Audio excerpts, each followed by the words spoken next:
Hi, happy Monday. It is Lana with Money and Merlot, and I've got a Monday Market Minute for you. So I'm combining some insight from a couple different articles that I read from the Wall Street Journal here. The first being, actually this is more than just an article, but GE is breaking up, Toshiba is breaking up, Johnson & Johnson is breaking up. Unless you just completely live under a rock, I'm pretty sure that all of you have heard of all three of those companies. So what does it mean for you that these companies are breaking up? I'm pretty sure there will be several implications down the line, but what I take from this and what I hope to convey to you is that things are changing. Business as a whole is changing, and so these companies, like, you may think of them for one or two specific products, but in reality they were conglomerates. They had many businesses under their umbrella. And so what they found out is that they were too big for their own good. And I don't mean that in, like, I'm not trying to say something with that. I'm just trying to say, seriously, they couldn't be well managed as large as they were. So, and I actually saw an article that said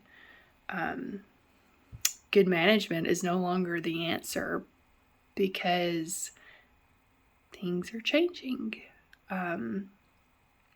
The way that we consume things is changing, and therefore the way that businesses produce is changing. And so these companies that were huge and had CEOs that were supposed to essentially save the company and help drive very positive profits, the CEOs just got to where they realized they couldn't continue with the path they were going down, because the businesses that were under the umbrella needed different attention than what they could give. All of that to say,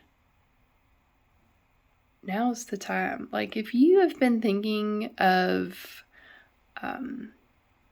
going out on a limb for yourself for whatever, or if you have been wanting to scale up your existing business, just do it. Go ahead, do it.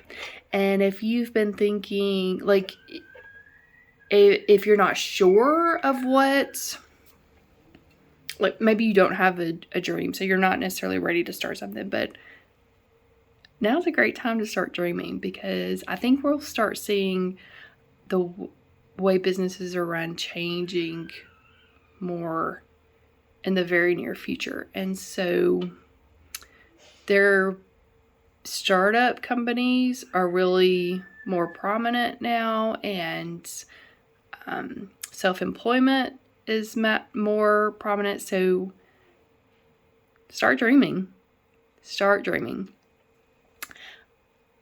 The second article that I read,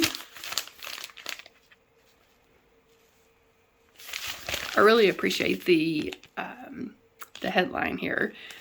It says the 4% nest egg rule is cracking. And then they gave us some eggs in a skillet here with the hen up here. But under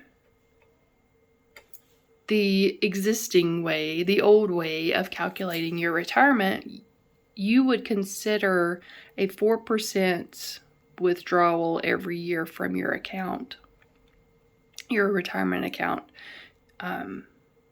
to know how much you needed to be saving.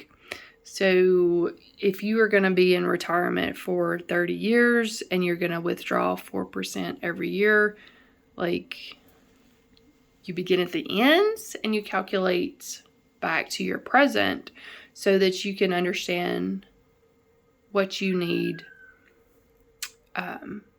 to start saving. What the experts are saying now is that you should not count on being able to take out 4% anymore. You should count on taking out 3.3% in your first year. So if you're going to have,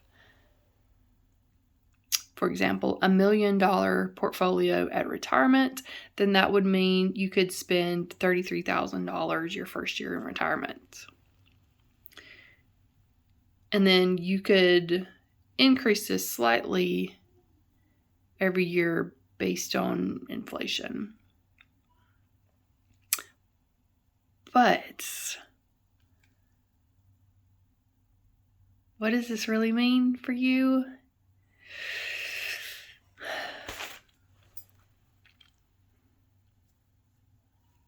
If you are like I am and you've got approximately 30 years before you can start thinking about your 30-year retirement.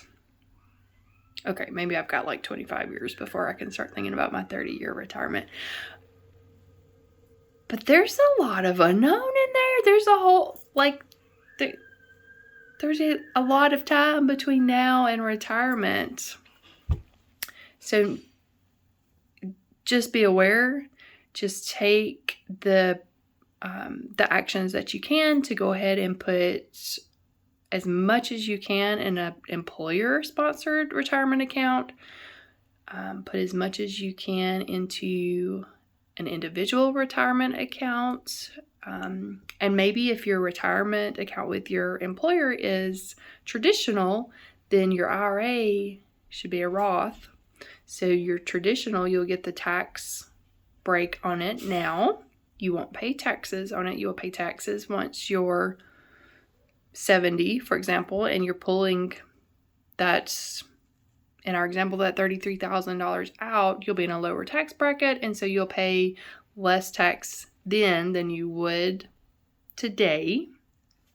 And then your second account, this IRA, you can make that a Roth so that you fund it today from your after-tax dollars. And then when you get ready to take those funds out at age 70, say, you don't pay taxes on those. So whatever your tax brackets you're in, it doesn't matter. You're just gonna, if you want to take out $1,000 a month from that account, you just take out that $1,000 and you're not paying taxes on it.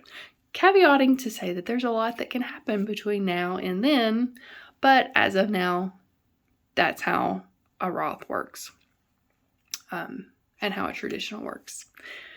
So thank y'all for coming in, and I'd love to hear your thoughts on if you think that big business is changing.